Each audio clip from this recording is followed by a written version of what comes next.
j'ai réuni, comme je le fais généralement chaque année, les 800 managers de l'entreprise. C'était à La Rochelle, pas si loin que ça d'ici. Et précisément pendant un séminaire qui durait 2 jours, tourné, centré sur les questions du management.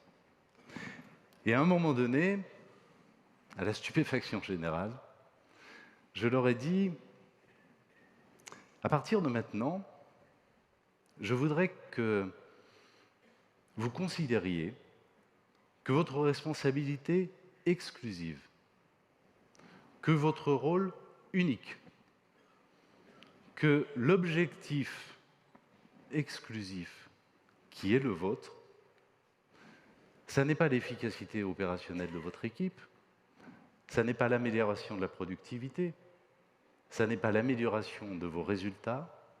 Votre objectif unique, ça doit être d'améliorer l'épanouissement de vos collaborateurs.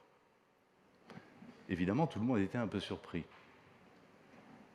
Et en même temps, ils ont bien compris que ce n'était pas une blague, que je leur demandais réellement. Et donc, progressivement, en les accompagnant, en les formant, en les aidant, ils sont effectivement rentrés dans cette démarche. Qu'est-ce qui est arrivé? Ils ont mis en place ce qui est nécessaire pour que un collaborateur s'épanouisse dans son entreprise. Il a besoin de quoi? Au fond, de 3 choses. D'abord, évidemment, et de plus en plus, de sens dans son action. De comprendre à quoi, quotidiennement, quand il vient dans l'entreprise, qu'il se lève pour venir bosser, à quoi il contribue, à quoi il sert, en quoi il apporte quelque chose, non seulement à l'entreprise, mais aussi à la société en général. La question du sens. Deuxième sujet, la question, au fond, de la confiance, on pourrait dire. Est-ce que j'ai le sentiment, moi, en tant que salarié, quel que soit le niveau d'intervention dans l'entreprise, est-ce que j'ai le sentiment que l'entreprise m'accorde sa confiance?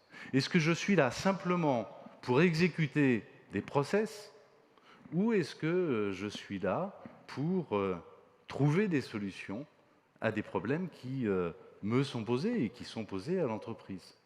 Est-ce que l'entreprise me donne un niveau de délégation, de responsabilité, de marge de manœuvre, au fond, suffisant pour que, oui, je me dise, on me fait confiance, on fait confiance dans ma capacité à résoudre ces problèmes sans être obligé d'en référer en permanence. Et puis, la troisième chose dont on a besoin, je crois, c'est tout simplement de travailler dans un environnement, dans un climat, dans une ambiance qui soit épanouissante, c'est-à-dire avec des relations plutôt fondées sur une forme de bienveillance, sur l'attention que l'on porte à l'autre, plutôt que sur la compétition. Quand on a mis ça, ce style de management en place, les résultats ont été tout simplement prodigieux. En quelques mois, l'absentéisme a baissé de 25%. En quelques mois, tous les indicateurs, toutes les mesures que l'on fait très régulièrement dans l'entreprise sur finalement le climat social, au fond, et la manière dont les gens se sentent, ont évidemment explosé. La marque employeur Maïf a elle-même explosé, et en ces temps de difficultés de recrutement, et en plus, quand on a son siège social à Niort, c'est extrêmement précieux, je peux vous le dire.